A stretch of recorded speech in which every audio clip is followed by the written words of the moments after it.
안녕하세요. 저는 28에 남편과 결혼을 하였습니다. 장남, 저희 큰아들은 어렸을 때부터 모범생이라고 할 수 있는 녀석이었습니다. 그게 무슨 사고 하나를 치는 법이 없었고요. 교우 관계도 원만한 편이었으며 성적도 늘 보통이나 혹은 보통보다 살짝 더 잘 나오는 정도로 공부를 했습니다. 학창 시절에 겉멋이 들어서 그걸로 부모 속을 썩인 적도 없었고요. 여자 문제로 가족들을 난감하게 하는 일도 없었죠. 그러니까 종합하자면 큰아들은 하나부터 열까지 모든 것이 보통의 표준 범위에서 벗어나는 일이 없어서 효자라고 할 수 있었던 것입니다. 대학도 무난한 곳으로 갔어요. 얼굴 인물도 키도 살집도 전부 평범했던 큰아들은 저희 부부에게는 둘도 없는 모범생으로 느껴졌답니다. 주변에서 말이죠. 저희 큰아들을 두고 이런 식으로 말을 던진 적이 많았어요. 부모 속 한번 크게 썩이는 일 없이 어쩜 저렇게 반듯하게 잘 컸을까? 분명히 결혼도 잘하겠지? 보나마나 자기 같은 참하고 조용하고 시댁에 잘하는 며느리를 데려와 주겠지. 참으로 효자로구만. 듣지 않으니까 아기 때도 별로 안 울었다나? 그래서 태생부터 효자였다고 그러던데. 그나들이 워낙 말썽 한 번 안 피우고 조용히 잘 컸다 보니까 주변에서 칭찬 반 부러움 반 마음을 담아서 그렇게 이야기를 곧잘 나누곤 했던 거예요. 그치만 중간에 틀린 정보도 섞여 있었습니다. 그게 뭔가 하면 큰아들은 갓난아기였을 적에 잘 안 우는 아기가 아니었거든요. 품에 안고 있으면 그럭저럭 협조적으로 굴면서 작게 칭얼거릴 뿐이었으나 잠든 것 같아서 이제 품에서 내려놓으려고 하면 그러기가 무섭게 눈치를 채고 울음을 터뜨렸습니다. 한 번에 4시간 이상을 곤이잔 역사가 없었고요. 오죽하면 저희 집안에서 돌았던 소리가 장남으로 장하게 태어난 아기가 아니었다면 진작에 모두들 학을 떼고서 진절머리를 쳤을 거라는 소리였네요. 그 정도로 심하게 때를 쓰면서 잠도 잘 안 자고 예민하게 굴었던 아이가 바로 저희 큰아들이었어요. 시어머니와 육천 형제 되시는 분들께서는 혀를 내두르셨었고요. 내가 지금까지 살면서 아기는 좋게 50명은 안아보고 돌보아 본 사람인데 말이야. 저렇게 사람 골치 아프게 만드는 아기는 처음 봤다. 아예 작정을 하고서 사람 피말리려고 저러는 걸까 하는 생각까지 드네. 내가 진짜 웬만하면 안 이러는데 쟤한텐 내가 졌어. 내가 사흘 만에 두 손 두 발 다 들었다.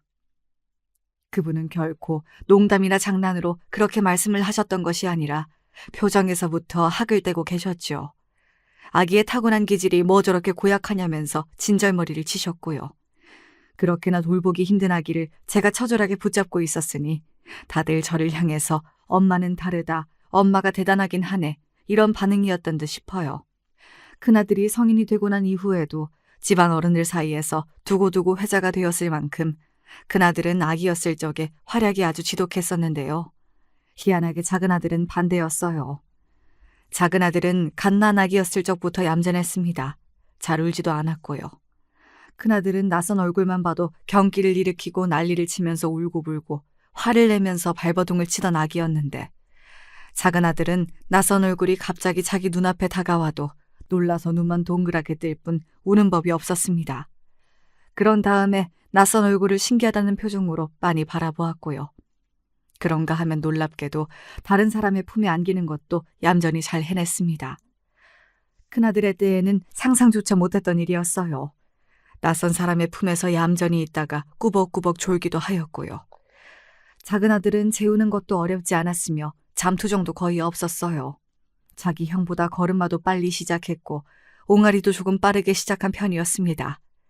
그런 작은아들을 보면서 집안 어른들이 모두가 흐뭇한 미소를 지었음은 불보듯 뻔한 일이었어요. 큰아들은 유난스러워서 다들 그 근처도 안 가려고 했는데 작은아들은 친화력이 워낙 좋아서 다들 서로 아기를 봐주겠다고 했을 정도였죠. 이렇듯 제 배에서 똑같이 난 자식들인데 타고난 기질이 달랐습니다. 그런데 신기한 건 큰아들은 먼저 언급을 드렸다시피 자라면서 모범생 소리를 듣는 자식이 되었고 효자라는 평가를 받게 되었습니다. 부모를 신경 쓰이게 하는 법이 없었죠. 반면에 아기였을 적에는 착하고 얌전했던 작은아들은 학교를 들어가면서부터 천방지축의 면모를 드러내기 시작했다는 거예요. 친구가 2-명 정도, 항상 그렇게 있었던 자기 형과는 다르게 작은아들은 친구를 5-6명은 기본으로 두고 다녔습니다. 굉장히 활발한 성격이었죠. 자기 친구들을 데리고서 하염없이 동네의 모든 길목을 쏘다니며 노는 모습만 봐도 작은 아들은 자기 형에게는 없는 외향적인 면모가 강하게 있었습니다. 친형제인데 어쩜 저렇게 다르냐는 이야기가 많이 들려올 수밖에 없었네요. 서로가 성격이 너무 달라서 그랬을까요? 사춘기 나이를 지나고 나서부터는 형제끼리 둘이 어울려 노는 법이 없었습니다. 원체 둘이 가깝게 어우러져 시간을 보낸 형제는 아니었지만 그래도 사춘기 나이를 지난 후에는 확실히 그 이전과 달라지더라고요. 사내 녀석들이 다 그렇지 뭐. 그냥 너 두 녀석 성격에 서로 같이 잘 노는 것도 이상할 테니까. 각자 어울려 노는 친구들만 봐도 성격이 극과 극이잖아? 대면대면하게 지내도록 그냥 냅두고 나이가 들고 나면 자연스레 잘 지낼 테니까 너무 그렇게 신경 쓸 것 없어. 그래요? 그럼 시간이 해결해 주기를 기다려야겠네요. 하기사 둘이 치고받고 싸우는 것보다야 낫겠죠. 저는 괜스레 형제의 사이가 너무 친근함이 없는 게 아닌가 싶어서 걱정을 하기도 했었으나 남편은 딱 잘라서 그런 걱정은 아예 할 필요가 없다고 그랬었지요. 작은 아들은 학교에서 하도 활기를 치고 다녀서 그런지 선생님들 사이에서도 아주 인지도가 높았습니다. 선생님들이 전부 다 아는 학생이라는 게 꼭 좋은 의미만은 아니잖아요. 그래서 저는 작은 아들의 학창시절 내내 은근히 가슴을 졸이고 지내야만 했답니다. 성적은 항상 보통 수준이나 혹은 보통에서 살짝 못 미치는 정도로 작은 아들은 공부를 했고요. 하지만 노는 걸 하도 좋아했던 녀석이라 책상 앞에 앉아있는 걸 워낙에 싫어했던 모습만 본다면 공부에 쏟는 정성에 비해서는 성적이 잘 나온 편이었다고 생각도 드네요. 그리고 항상 맞아온 성적에 비해서는 대학도 잘 갔습니다. 저도 놀랐고 남편도 놀랐고 심지어는 작은 아들 본인도 놀랐어요. 와, 설마 제가 그 정도 대학을 갈 수 있을 줄 몰랐는데요. 제가 운이 엄청난 것 같아요. 그저 신이 난 작은 아들의 모습을 보면서 저희 부부가 동시에 고개를 절레절레 흔들었지요. 큰아들은 어련히 알아서 잘 하겠거니 싶었는데 당최 작은 아들은 이 다음에 뭘 하고 살지 걱정이 되었습니다. 그래도 대학까지 들어갔으니 한시름 덜게 된 거라고 저는 그렇게 안심을 하였습니다. 하지만 기어이 작은 아들이 제 뒤통수를 아프게 때리더군요. 대학을 졸업한 이후 작은 아들은 적당한 일자리를 얻었습니다. 하지만 적성에 맞지 않는다면서 온통 투덜거리는 나날이었지요. 오늘로 딱 입사 5개월 되었는데도 이미 지루해 죽겠는데 직장 생활을 앞으로 수십 년을 어떻게 더 해야 할까요? 저는 못해요. 그렇게 못 살아요. 그렇게 못 살면 어쩔 건데 이 녀석아. 끈기를 가지고 더도 말고 덜도 말고 2년은 엉덩이 붙이고 앉아있어 제발. 뭐 하나라도 끈기 있게 해보라는 말이다. 대학 졸업도 간신히 했으면 직장이라도 옳게 잘 다니는 모습을 보여야 할 것 아니냐. 이렇게 사는 건 재미가 없어요. 저는 다른 거 하고 싶어요. 장사를 하든지 아니면 물건을 만드는 생산일을 하든지. 하루 종일 의자에 앉아있는 건 좀이 쑤셔서라도 못하겠다고요. 야, 이 녀석아. 네 형을 봐라. 얼마나 착실히 일을 잘 다니냐. 안 그래? 제발 네 형의 반만이라도 따라가 봐. 형은 원래 그런 인간이니까 그렇죠. 형은 창의성이 없잖아요. 남들이 다 하는 일, 남들이 다 가는 길만 가는 게 형이고 성격 자체도 그렇게 타고났는데 저하고 어떻게 같아요? 아니 그래도 이 녀석이 따박따박 말대꾸야. 하고 싶은 일을 하면서 사는 사람은 얼마 되지 않아. 다들 하기 싫어도 참고 하면서 사는 것뿐이지. 그게 어른이고 책임감이다. 너는 임마 인생을 배울 필요가 있어. 매사에 그렇게 진지하지가 못하고 산만해서 이리 깔짝 저리 깔짝. 그렇게 살면 앞으로 어쩌려고 그러냐? 너 혹시 부모만 믿고 이러는 거라면 그건 생각 잘못한 거다. 너 알아서 앞길을 개척해야지. 부모 도움 기다리고 있으면 앞으로 아무것도 너는 제대로 할 수가 없어. 결혼할 사람 찾아서 앞으로 네 가정도 꾸려야 할 텐데 네가 과연 가장의 역할이나 해낼 수가 있을까? 아버지는 왜 맨날 저를 못 혼내서 그렇게 안달이세요? 그래봤자 아버지는 제 길을 꺾어 놓으실 수 없어요. 이 녀석이 끝까지 웬 헛소리야. 너 정말 정신 똑바로 안 차릴래? 그래서 작은 아들은 남편에게 혼나는 일이 잦았습니다. 사실 성적 관리가 개판이었고 대학 생활을 즐기는 것에만 정신이 팔려 있었던 작은 아들은 대학 졸업은 정말 간신히 해냈거든요. 그마저도 제가 열심히 퇴근을 하고 잔소리를 때마다 퍼부었기 때문에 가능했던 일이었습니다. 작은 아들 때문에 머리에 자꾸만 새치가 늘어간다고 남편은 한숨 삼매경이었으며 저도 겉으론 아닌 척했으나 속으로는 작은 아들 때문에 몸에 살이가 나오는 것 같다는 생각 중이었습니다. 하지만 이건 아무것도 아니었어요. 작은 아들이 몰고 올 거대한 진짜 파도에 비하면 그 이전의 일들을 모두 아무것도 아니었습니다. 기어이 다니던 직장을 1년을 채 못 다니고 멋대로 그만둔 뒤에 황당하게도 동대문에 가서 일을 시작했던 작은 아들이었습니다. 자기 적성을 찾겠다는 한마디만 남긴 채 말입니다. 그딴 걸 변명이고 해명이랍시고 하고 있냐며 남편은 뒷목을 잡았습니다. 그러다가 어느 날 작은 아들이 결혼을 하고 싶다면서 데려온 여자를 보고서는 뒷목을 잡는 것도 모자라서 아예 뒤로 넘어가고 말았고요. 왜냐고요? 작은 아들이 하루빨리 결혼을 하고 싶다면서 손을 잡고 데려온 여자의 정체가 술집 여자였기 때문입니다. 저급하고 천박하게 자기 자신까지 손님에게 파는 그런 일까지는 안 하고 있는 듯 했습니다. 그런 것까지 하는 가게는 아니었고 무엇보다 그 안에서 맡은 영역이 조금 나뉘어져 있는 모양이었어요. 설명을 자세히 듣고 나니까 뭔진 알겠더라고요. 원래는 술집에서 일을 시작하기 전에 다방에서 일을 했었다고 그러더군요. 솔직하게 말씀을 안 드렸다가 나중에 혹시 사달이 날까봐. 이 세상에 영원한 비밀은 없다고 하잖아요. 그러니까 나중에 가서 실망과 배신감을 안겨드릴 바에는 차라리 처음부터 모든 것을 솔직히 밝히는 게 낫다고 생각했습니다. 이게 옳기도 하고요. 작은 아들의 옆에 딱 붙어서 떨리는 눈빛으로 담담하게 말을 하는 아가씨를 쳐다보면서 저희 부부는 동시에 할 말을 잃어가고 있었습니다. 제가 눈치로 남편이 지금 화가 날 대로 나서 머리에 열이 오르는 걸 간신히 견뎌내고 있다는 걸 알았고요. 그래서 저라도 분노로 떨리는 입가를 간신히 누르면서 말을 꺼냈습니다. 네, 맞아요. 솔직하게 다 털어놓는 게 옳은 선택이긴 하지요. 그런데 그러기 이전에 애초에 옳은 길을 걸었으면 될 일이었잖아요. 잘못된 길을 걸어놓고서 옳다니 어쩌니 하니까 많이 당황스럽네요. 제가 화를 누르며 외치자 작은 아들이 발끈해서는 몸을 앞으로 내밀며 자기 여자를 자기 등 뒤로 보호하고 저와 맞서는 자세를 취하더군요. 엄마, 잘못된 길이라뇨? 세상에 잘못된 게 어딨어요. 이런 길 저런 길이 있을 뿐이에요. 말씀 그렇게 하지 마세요. 엄마라면 이해를 해주실 줄 알았는데 정말 실망이에요. 뭐? 실망? 우리가 너한테 더 실망했어. 네가 이렇게 부모 가슴에 대못을 박아도 되는 거니? 정말 이런 결혼을 우리가 허락해 줄 거라고 생각했니? 그게 말이나 돼? 다방, 술집, 그런 곳에서 일하는 아가씨들도 결혼은 해야겠지. 나는 그 아가씨들이 그런 곳에서 일했다는 죄로 평생 아무하고도 결혼 안 하고 가정을 못 꾸려야 한다고 생각하진 않아. 그런데 왜 하필 내 자식이냐는 거야. 이 세상에 사는 놈들이 얼마나 많은데 그 수많은 총각들을 두고 왜 하필 내 자식이야, 왜? 마음 아프게 해드려서 죄송해요. 하지만 저는 정말로 이 여자를 사랑합니다. 제 마음속엔 이 여자뿐이에요. 너의 그 마음속에 피눈물을 흘리고 있는 부모는 안 들어있나 보지? 잘못된 길은 없고 이런 길 저런 길만 있다고 네가 그랬니? 그래, 그렇다고 치자. 그러면 이 세상에 다양한 길이 그렇게나 이리저리 많이 널려 있는데 왜 하필이면 다방이고 술집이라는 길이어야 했을까?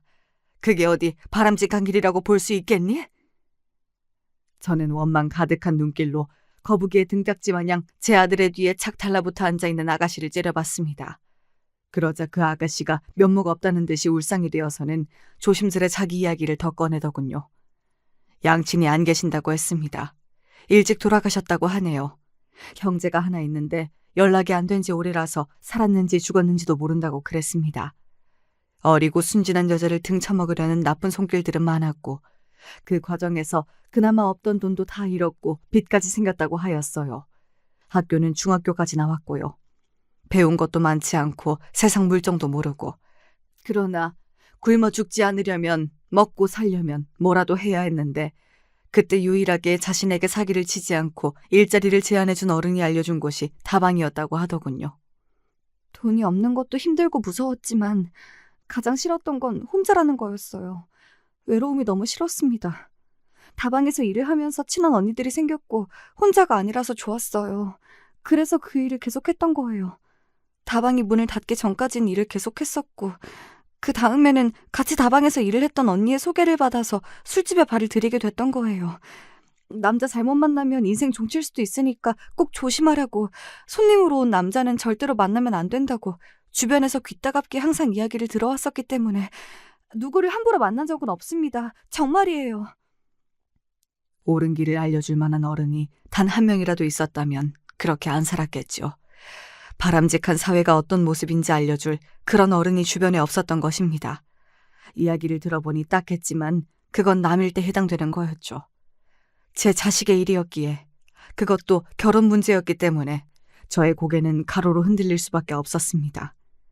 그러자 작은 아들은 가족들과 연을 끊는 한이 있더라도 결혼하겠다는 충격적인 선언을 하고 말았습니다. 제가 놀라서 거의 숨이 멎을 것 같았던 그때에 작은 아들보다 한술 더 떠서 남편이 이렇게 말했습니다. 그러면 너는 더 이상 내 자식이 아니다.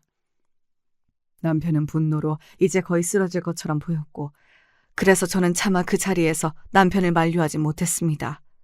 저도 절대로 그 결혼을 허락할 수 없다는 마음은 같았으니까요. 작은 아들은 자기가 절대 객기를 부리는 것이 아니며 자기 인생을 걸고 진지한 자세로 결혼을 하겠다는 거라며 가족들과 등을 지더라도 결혼을 할 수 있다면 후회할 일이 없을 거라고 했어요. 그 말 하나하나가 제 가슴에 날아와 박히는 비수가 되었습니다. 너 같은 놈에게는 우리 집 재산 단 한 푼도 줄 수 없다. 돈 한 푼 못 들고서 단칸방에 결혼 생활을 하다 보면 보나마나 1년도 안 돼서 사랑 타령도 없어지겠지. 네 녀석은 원체 뭐 하나 진득하게 못 해내는 인생이었으니까 말이다. 안 그러냐? 그때가 돼서 후회한다고 잘못했다고 찾아와서 빌어도 소용없어. 이 점을 네가 분명히 알고서 결혼을 하든 뭐를 하든 그래야 할 거다. 네, 잘 알아들었습니다. 저는 사랑에 지금 눈이 멀었으니까 눈먼 장님이 돼서 가난하고 힘든 게 어떤 풍경인지 잘 분간도 못하는 채로 그렇게 살아볼까 합니다. 그동안 키워주셔서 무척이나 감사하네요. 만수무강하시고요. 앞으로는 이 여자랑 둘이 가정을 꾸려서 제 인생 알아서 잘 살겠습니다. 뭐가 어째? 이런 미친 자식! 얼른 싹 꺼져버려! 남편의 불호령이 떨어졌고 작은 아들은 결연한 자세로 그 아가씨의 팔을 잡아 끌고 집을 나갔습니다. 그러자마자 남편이 뒷목을 잡은 채로 정말 쓰러지고 말았어요. 저는 혼비백산하였고요. 그 소란을 작은 아들이 분명 들었을 텐데도 다시 집 안으로 들어오지 않았다는 게 저를 서글프게 만들었습니다. 남편은 병원에서 여러 가지 검사도 받았고 사흘 입원까지 하였어요. 그 바람에 온 집안의 작은 아들의 만행이 싹 다 퍼지고 말았고요. 남편이 쓰러져서 입원까지 한 마당이었으니 모두가 작은 아들에게 비난의 화살을 돌렸으며, 비록 어렸을 때부터 자잘한 잡음을 만들어내던 사고뭉치이긴 했어도 갓난아기였을 적에는 정말 착하고 조용했는데 그런 좋은 녀석을 꿰어낸 정신나간 술집 여자는 천벌을 받을 거라면서 다들 똑같이 입을 모았습니다. 아버지, 어머니, 앞으로 제가 더 잘하겠습니다. 못난 동생 녀석이 못가지 제가 열심히 효도하면서 살 거예요. 그런 와중에 큰아들은 더없이 든든하게 굴었습니다. 저희 부부는 믿고 기대하며 의지할 수 있는 장남이 있다는 것에 얼마나 감사했던지 모릅니다. 큰아들은 결혼도 무난하게 잘했습니다. 평범한 모습으로 사고치는 법 없이 무던하게 살아왔던 꼭 그만큼 큰아들은 수더분한 큰며느리와 결혼 생활을 해나갔습니다. 큰며느리 또한 큰아들처럼 집안에서 장녀였어요. 아래로 동생만 둘이었고요. 그래서인지 책임감 강하고 반듯한 느낌이 있었습니다.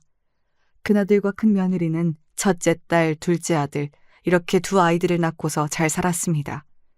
크게 잘나지도 못나지도 않은 그런 이상적인 삶의 모습을 저는 큰아들을 통해서 보고 있다고 생각을 했고, 그건 남편도 마찬가지였습니다.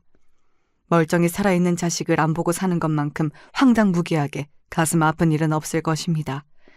그래서 제 가슴 속에는 항상 작은 아들이 들어있었고, 가끔씩 그 아픈 가슴을 들여다보면서 울적하게 한숨을 쉬었으나 차마 남편에게는 작은 아들의 이야기를 꺼낼 수가 없었습니다.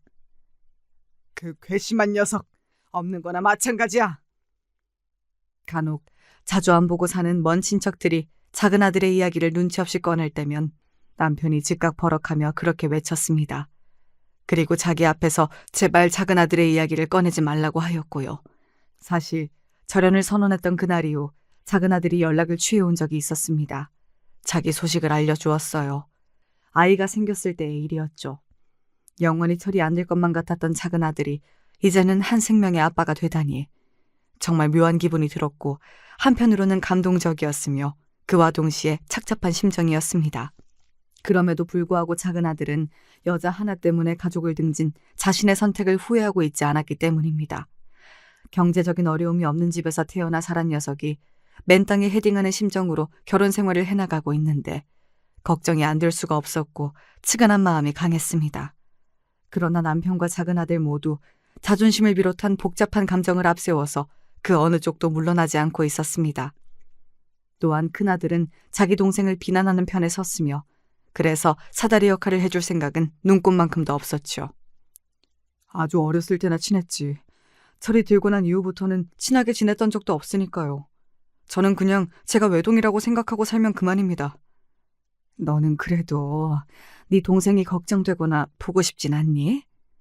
아니요, 전혀 안 그래요. 그리고 만약 그런 마음이 생긴다고 해도 그걸 외면해야 한다고 생각해요. 어머니도 마음 굳게 잡수세요.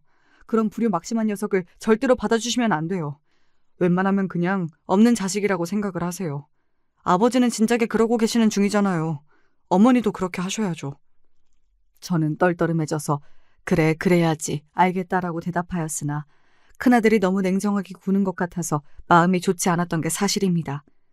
만약에 큰아들이 태도를 달리 취했다면 남편도 진작에 마음이 조금이나마 누그러지지 않았을까 싶기도 했고요. 그때는 자세하게 생각을 안 해봤는데 다 지나고 나서 그때를 돌아보니까 큰아들은 확실히 작은아들을 집으로 못 돌아오게 하고 용서를 못 받게 하는 것을 원하고 있었던 것 같아요. 마치 작은아들이 영영 호적에서 파이기를 원하는 것처럼 말입니다. 시간이 약이라는 표현이 무색하게도 세월이 흐르자 여자 때문에 가족들과 절연하고 집을 나간 작은아들의 만행만 더더욱 괘씸하게 평가가 되었을 뿐 관계가 봉합되는 일은 없었습니다. 오히려 작은아들이 없는 그림이 너무 자연스러워지고 다들 익숙해진 지 오래였죠. 큰아들하고 큰며느리가 둘 다 워낙 잘하기도 했고요. 어머님, 저희 동네 뒷산에 어제 보니까요, 쑥이 많이 폈더라고요. 아직 여리여리해 보이던데 그거 뜯을까 싶어요. 어머님, 주말에 쑥 부침개 해드릴까요? 쑥? 그렇구나. 거기 동네가 쑥이 많이 자랐구나. 쑥 부침개라 하면 좋지. 엄청 맛있지. 반죽은 조금만 해서 쑥을 왕창 넣고 하면 건강에도 좋고 향도 끝내주겠구나. 그렇게 해서 먹으면 딱 좋겠다. 제 생각도 그런데 어머님이 저하고 통하셨네요. 쑥을 많이 넣을수록 맛있지요. 그럼 주말 전에 제가 쑥을 엄청 많이 뜯어놔야겠어요. 이왕이면 그 자리에 자란 것들 제가 싹 다 뽑아버릴까 해요. 저희 애들도 워낙에 쑥을 좋아하잖아요. 어머님 닮아서 그런가 봐요. 들깨향을 유난히 좋아하는 것도 그렇고. 애들이 어쩜 그렇게 자기 할머니만 닮았을까요? 저는 앞만 봐도 이게 신기해요. 내 손주 강아지들이니까 당연히 나를 닮을 수밖에. 큰 며느리는 제 기분을 맞춰주면서 대체로 싹싹하게 행동을 잘했습니다. 일주일에 못해도 3번씩은 꼬박꼬박 안부 연락을 먼저 주었고요. 차로 40분 남짓 걸리는 거리에 살았는데 자기들이 특별한 일정이 없으면 웬만하면 얼굴을 보여주러 왔습니다. 저는 나이 들어가는 노인네들이 적적할까봐 큰아들 부부가 신경을 항상 잘 써주는 것 같아서 그게 참 기특하고도 고마웠고요. 내가 다른 건 몰라도 장남 하나는 잘 뒀어. 내 분신이야, 분신. 세상에 남기고 가는 내 분신. 나라는 존재가 이 세상에 살다가 갔다는 걸 표시해주는 분신이 우리 집 장남처럼 든든한 녀석이라서 얼마나 다행이고 흐뭇한지. 며느리도 싹싹하고 손주 애들도 전부 착하고 내가 가만 보면 정말 복받은 사람이었구만. 남편은 무슨 생각이 들었던 건지 병원 천장을 한참이나 바라보다가 그렇게 입을 떼었습니다. 노한 때문만은 아니라 남편은 고질적으로 몸에 좀 안 좋은 부분들이 있었는데 결국은 그게 사달이 나서 병원에 누워있는 신세였습니다. 아무래도 마음의 준비를 하는 게 나을 것 같다는 의료진의 귀뜸을 제가 받은 상태였고요. 그런 귀뜸받은 내용을 제가 입번긋 한번 하지 않았건만 남편은 자신의 운명을 예감하기라도 했던 걸까요? 그런 소리를 하는 게 의미심장하게 보이고 들리더군요. 저는 씁쓸한 웃음을 입가에 걸며 장단을 맞춰주었지요. 그러게요. 남들이 다 우리 집 장남을 보면서 부러워하더이다. 효자 아들 잘 둬서 효도하는 며느리이며 손주들까지 다 한꺼번에 얻었다고. 그러면서 우리를 어찌나 부러워하는지, 우리가 자식 농사를 잘 지은 건지 아니면 운이 좋은 건지 모르겠네요. 말을 하면서 저도 모르게 어쩔 수 없이 작은 아들을 떠올리고 있었던 것 같아요. 그건 아마 남편도 마찬가지였을 겁니다. 이미 너무 멀리 와버린 길, 돌이킬 수 없을 정도로 굳어진 고집스러운 자존심. 그런 것들을 생각하게 되면서 저는 자꾸만 슬퍼졌습니다. 작은 아들을 찾아서 불러야겠다고 큰아들에게 말했어요. 알았어요. 제가 찾아볼 거고 제가 연락해서 여기 오라고 할 테니까 어머니는 아무 걱정 말고 그냥 기다리세요. 아셨죠?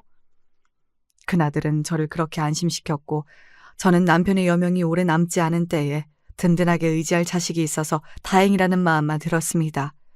특히나 큰며느리가 저를 어찌나 걱정하면서 신경 써주던지요.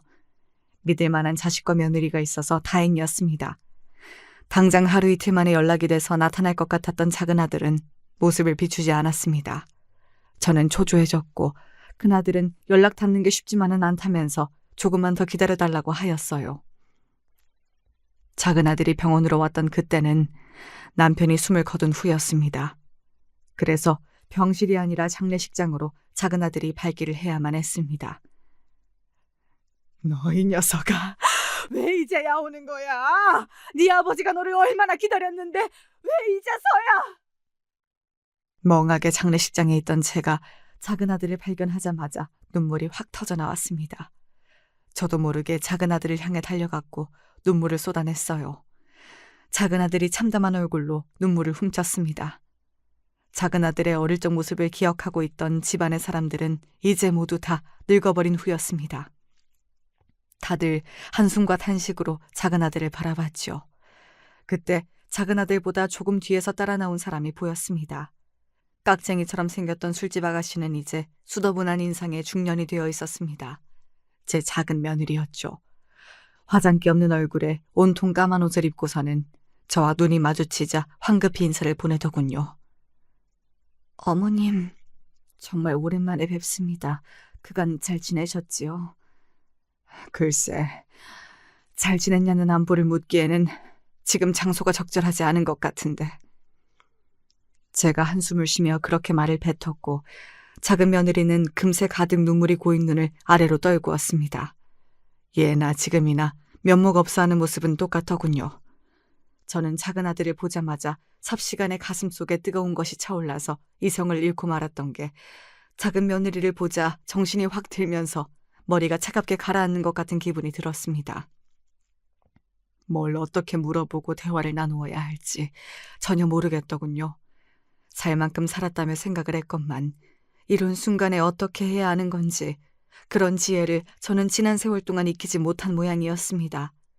현기증이 좀 나고 있었는데 그러자 큰며느리가 어디에선가 바로 나타나서 저를 부축하였어요. 어머님, 지금 너무 힘들어 보이세요. 이러다가 큰일 나겠어요.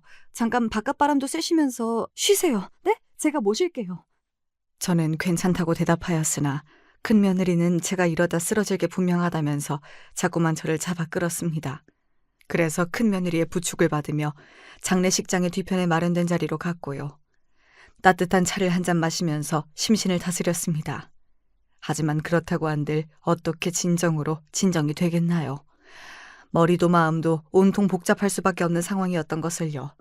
더 있어봤자 뾰족한 수도 없을 것 같아서 장례식장 안으로 들어가려고 하는데 큰며느리가 자꾸만 조금만 더를 외치며 저를 밖에 붙잡아두는 바람에 바깥에 꽤 한참 있다가 안으로 돌아갈 수 있었습니다.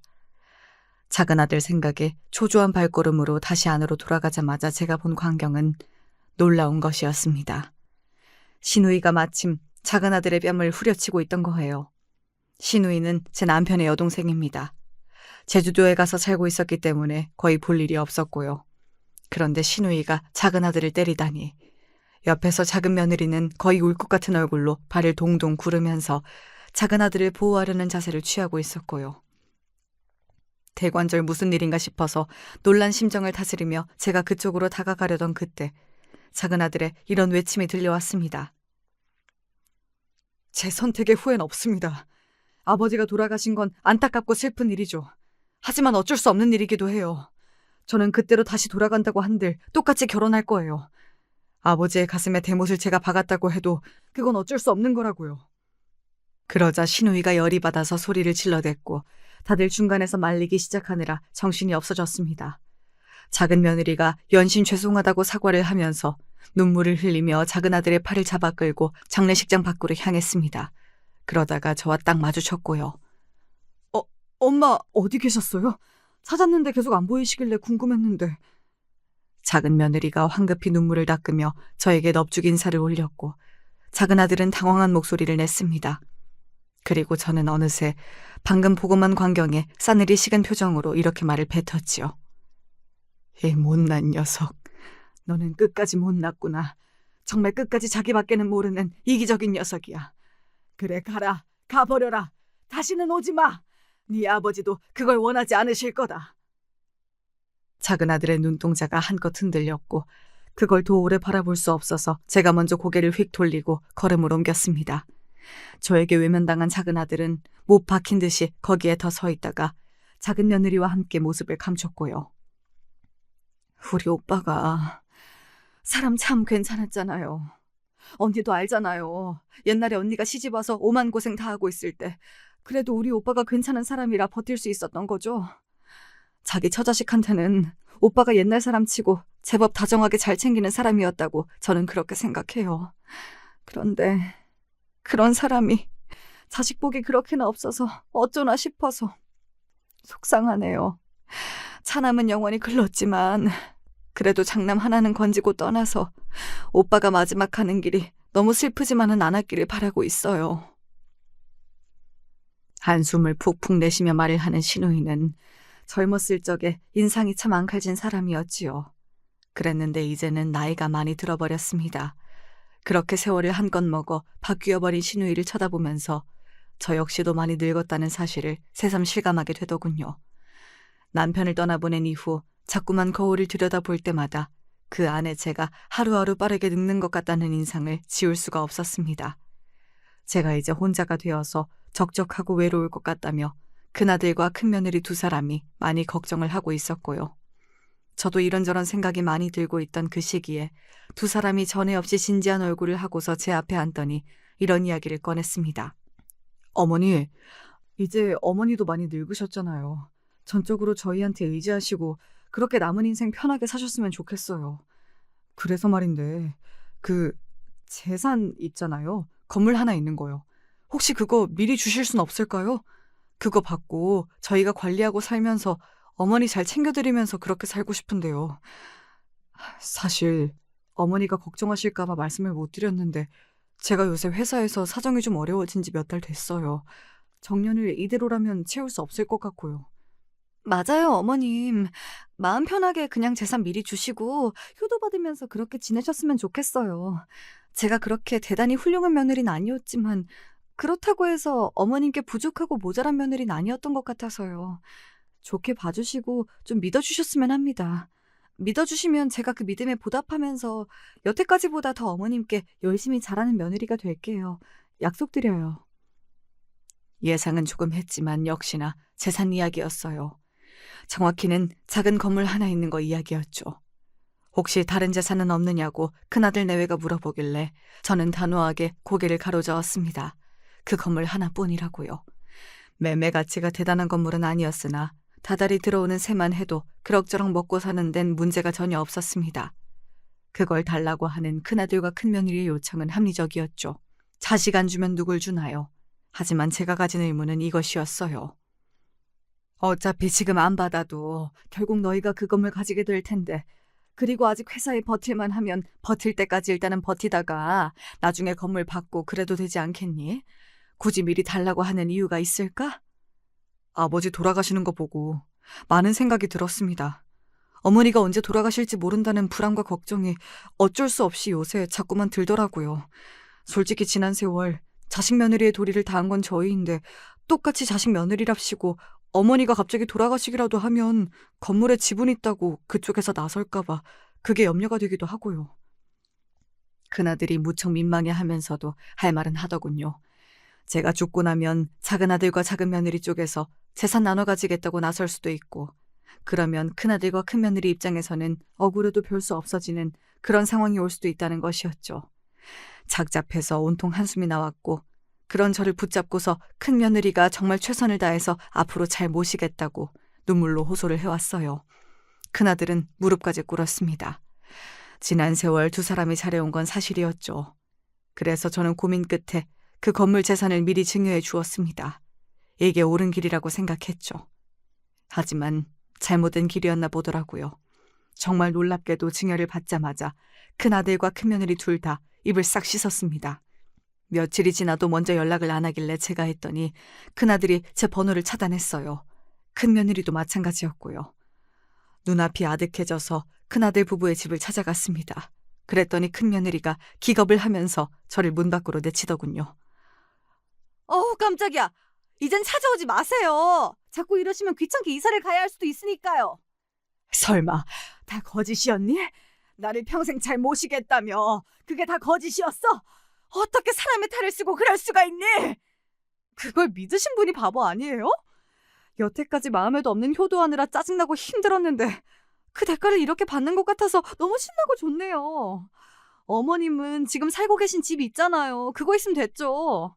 그거 팔아서 그 돈으로 어디 공기 좋은 곳에 있는 요양원 같은 곳에나 들어가세요. 너무 분해서 눈물조차 안 나왔습니다. 결국 그 모든 게 거짓이고 가면이었습니다.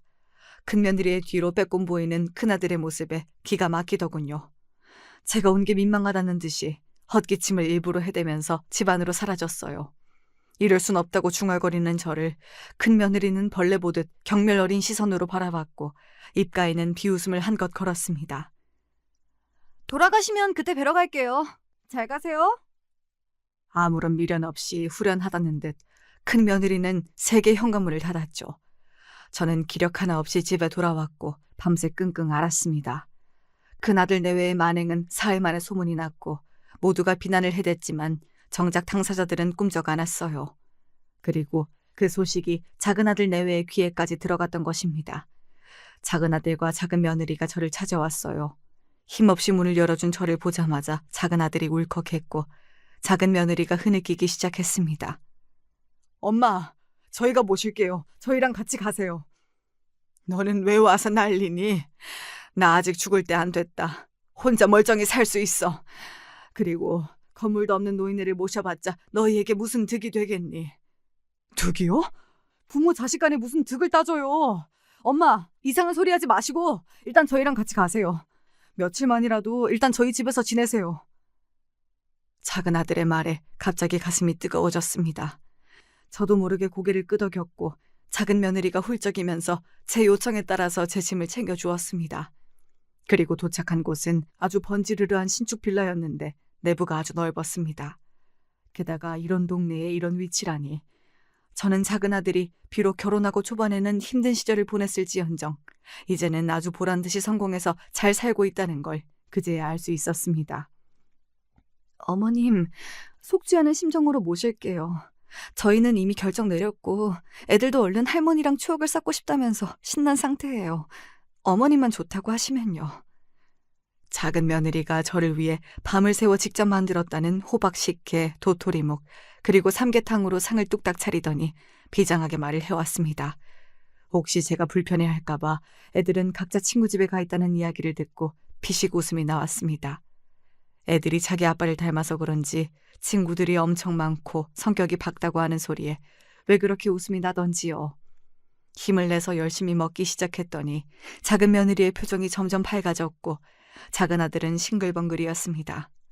상을 치우고 나서 기나긴 대화가 시작되었고 처음 알게 된 사실에 서로가 놀라야만 했습니다. 작은 아들은 그동안 자기 형을 통해서 연락을 주고받았으나 그럴 때마다 부모님이 아직도 화가 많이 나신 상태이다라는 소리를 들었다고 합니다. 또한 남편이 떠났던 그때에도 애초에 연락을 늦게 받았다고 하더군요. 큰아들이 저에게 거짓말을 하고서 일부러 자기 동생에게 연락을 미루고 있었던 것입니다. 남편이 작은 아들을 못 보고 떠나게 하려고 말입니다. 또한 장례식장에서 작은 며느리가 목격한 바로는 큰아들이 자꾸만 제 시누이한테 가서 뭐라고 속닥거리더래요. 그러더니 시누이가 갑자기 화가 나서 작은 아들에게 일방적으로 따지고 들다가 뺨까지 때렸던 것이고요. 아마 큰 며느리가 일부러 저를 밖으로 떼어놓고 큰아들이 그 사이에 작전을 개시해서 신우이를 부추겨 상황을 만든 것 같았습니다. 그래서 작은아들 내외가 아무것도 못해보고 장례식장에서 쫓겨나도록 말입니다. 생각해보면 큰아들 내외는 자꾸만 저희에게 작은아들 내외를 잊고 살아야 한다는 등 그런 소리를 자주 했었죠. 그게 다 재산을 독차지하기 위한 계산이었다고 생각하니까 헛웃음이 나왔습니다. 작은아들은 자기 형에 대한 배신감으로 치를 떨었고요. 저는 건물을 큰아들에게만 줘버려서 미안하다고 사과했어요. 하지만 작은아들은 고개를 저었습니다. 부모님 가슴에 대못 박았던 거 저라고 모르는 거 아니에요. 제가 잘못했고 어리석었던 부분들이 많았어요. 그러니 저는 그걸 가질 자격이 없습니다. 보시면 아시겠지만 저 이제 능력도 꽤 괜찮고요. 먹고 사는데 지장 없어요. 앞으로도 열심히 살면서 엄마 모실게요. 아버지 돌아가시고 제가 얼마나 후회했는지 몰라요. 작은아들이 눈물로 제 앞에서 사죄를 했습니다. 그리고 저는 며칠 작은아들 집에서 지내며 손주들과도 많이 가까워졌죠. 애들이 생긴 건 작은 며느리와 판박이었는데 성격이며 말투는 작은아들과 똑같더군요. 즐거운 며칠을 보내며 기력을 회복한 후에 저는 집으로 돌아가겠다고 했어요. 따로 사는 게 편하니까. 대신에 자주 찾아와 달라고 했더니 작은 며느리가 반드시 그러겠다고 했습니다. 그렇게 다시 2달이 흘렀지요. 겪어보니까 근본적으로 작은아들 내외는 가식을 못 부리고 진솔하다는 것을 알 수 있었습니다. 큰아들 내외와는 확연히 달랐지요. 그래서 결심을 굳혔고 어느 날 저는 2 사람이 사들고 온 한우를 셋이 함께 맛있게 구워 먹었던 저녁에 비밀을 밝혔습니다. 남편이 세상을 떠나기 3달 전 자신의 여명이 얼마 남지 않았던 것을 알았을 때에 써내려갔던 편지를 보여준 거예요. 제가 꽁꽁 감춰두고 있었던 그 편지에는 재산을 저의 뜻대로 정리하라는 내용이 담겨 있었습니다. 나는 당신의 마음을 알아. 그 못난 자식, 그 아픈 손가락에게도 반드시 재산을 물려주고 싶어 하겠지. 나는 당신의 뜻을 따르겠소. 그러니 당신 마음대로 하면 돼요. 내가 죽고 나면 그 못난 자식하고 어떻게든 지지고 볶고하면서 잘 지내보든지. 이런 걸 쓰다 보니까 나도 그 못난 자식이 보고 싶어지네. 태어났을 땐 세상에 둘도 없던 효자였는데 말이야. 작은 건물 하나가 재산의 전부일 리 없었습니다. 저희 부부가 조용히 살아서 아무도 몰랐을 뿐이지요. 큰아들에게 증여하고 말았던 그 건물 외에 다른 재산을 저는 남편이 죽기 전에 미리 다 정리해서 금으로 바꿔놓았습니다. 그 누구도 몰랐던 금고의 존재를 작은아들 내외 앞에서 공개했고 그 안에 든 금을 보여주었지요. 이게 바로 물려주고 싶은 재산이라고 말을 하면서 말입니다. 놀라서 한동안 아무 말도 못하고 있던 작은아들과 며느리는 갑자기 동시에 울음이 터져서 엉엉 울었습니다. 그러더니 2 사람 다 저를 양쪽에서 얼싸안았습니다. 저는 못난 자식이었는데 왜 이런 저를 끝까지 내치지 못하신 거예요? 대체 왜? 다시 한번 제가 잘못했습니다. 제가 부족한 사람이었어요. 2 다 울면서 대체 무슨 말을 그렇게나 서럽게 하던지 듣다가 저도 울어버렸네요. 그 후로 작은아들과 며느리는 제 집과 가까운 곳으로 이사를 했어요. 제 걸음으로 걸어서 10분 정도이니 아주 가깝지요. 어떻게 된 게 아들보다도 며느리가 저에게 더 치대면서 얼마나 친근하게 자라는지 모릅니다. 살뜰하게 저를 챙기면서 별별 세상 돌아가는 이야기를 미주알 고주알 얼마나 잘 떠드는지 몰라요. 손주들도 애교가 많아서 걸핏하면 제 집에 놀러 왔다가 그대로 잠까지 자고 간답니다. 작은 아들네는 이렇게 됐는데 큰 아들네는 어떻게 됐냐고요? 결국 그 탐욕이 스스로 목을 조른 모양이었어요. 저에게 받은 건물, 거기 1층이 가장 좋은 자리였는데 8년간 계시던 사장님을 내쫓고 자기네가 거기에 식당을 차렸습니다. 당연히 회사는 당장 그만둔 상태였고요. 의욕만 잔뜩 있었으니 식당은 당연한 수순으로 망해서 손해만 막심했고요. 큰 며느리는 몸이 아파서 수술을 받았습니다. 그런데 아팠던 이유가 큰아들이 건물이 생긴 후에 우쭐했는지 문란하게 여자들을 만나고 다녔기 때문이더라고요. 그러면서 몹쓸 균이 큰 며느리의 몸에 옮긴 거였고요. 그걸 알고 큰 며느리가 당연히 뒤집어졌겠죠? 당신 때문에 나는 자궁까지 잃었어. 어쩔 거야 이 개자식아! 어차피 이제 쓸 일 없는 자궁인데 왜 그래? 내가 잘못을 했지만 너무 그렇게 화를 낼 거 없잖아? 어머니한테서 금을 받았으면 이제 만사 오케이인데 왜 그렇게 심각하게 굴어? 좀 즐기면서 살자. 제 아들이지만 정말 미친놈이었습니다. 장사 시작했다가 말아먹고 손에 막심한 것도 짜증이 났는데 자궁까지 잃게 됐으니 큰며느리의 눈이 돌아갔어요. 건물 쥐고 있다고 기세등등한 큰아들의 꼬라지가 너무 보기 싫었나 보더라고요. 이혼 소송을 걸었습니다. 문제는 애들이 전부 자기 엄마의 편이었다는 것이지요. 온갖 불리한 요소들이 큰아들을 덮쳤습니다. 그래서 결국은 큰아들이 이혼당하고 자식들에게 외면당하고 이혼 과정에서 재산 떼어주느라 빚만 생기고 그렇게 되었습니다. 반면에 저와 작은아들 내외는 행복하고 화목하게 지내고 있었지요. 어머니, 제가 잘못했습니다. 뭔가 다 잘못된 것 같아요. 이제라도 바로 잡겠습니다. 큰아들이 수척해진 몰골로 울면서 무릎을 꿇었습니다. 하지만 제가 뭐라고 할 새도 없이 작은아들이 앞을 가로막으며 자기 형을 상대하더군요. 그냥 계속 잘못된 채로 살아. 나는 과거에 잘못했다가 이제 바로잡은 것이고 형은 이제부터 잘못된 길을 걷는 거지. 우리가 형제이긴 한가 봐. 교차점을 이렇게 지나네? 엄마는 내가 잘 모실 테니까 형은 빠져. 필요도 없어. 큰아들이 이를 빠득빠득 갈면서도 아무런 항변도 못하고 터덜터덜 돌아가야 했지요. 에휴, 저는 이게 다 뭔 일인가 싶어서 한숨만 길게 나오는 나날이었습니다. 이런 제 심란한 기분을 손주들이 다 들어주어서 그것만으로도 위로가 되네요. 이렇게 사연을 쓰게 된 것도 손주들이 도와준 덕분이고요. 앞으로 또 어떻게 될지는 모르겠습니다만 일단은 제가 평탄하게 일상을 보내고 있네요.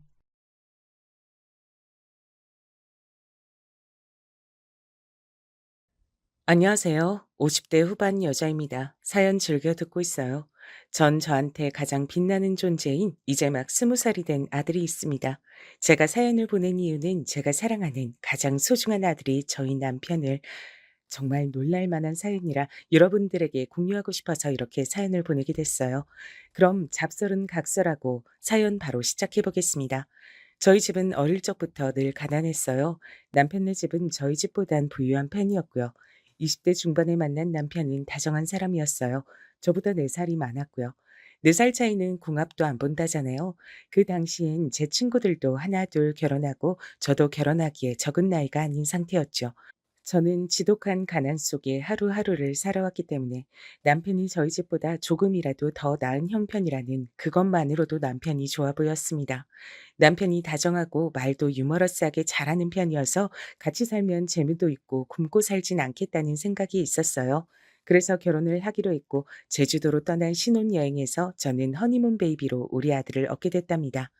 그렇게 결혼하고 아이를 낳고 그렇게 남들처럼 살아가고 있었습니다. 자연스럽게 저희 아들을 키우기 위해서 육아에 전념할 수밖에 없었어요. 그래서 다니던 회사를 다닐 수 없게 됐고요. 아들을 키우는데 전념하다가 아들이 중학교를 가는 나이가 되자 이제야 조금 시간이 생기더라고요. 그래서 국가에서 지원하는 그런 배움 지원을 적극 활용해서 저는 뒤늦게 40이 넘은 나이에 어엿한 간호조무사가 됐습니다. 다시 병원에서 일할 수 있게 된 거죠. 그런데 남편은 제가 일하는 걸 별로 탐탁치 않게 생각했어요.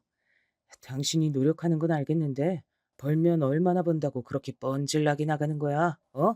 나보다 많이 버는 것도 아니잖아. 내가 주는 돈이 부족해? 어?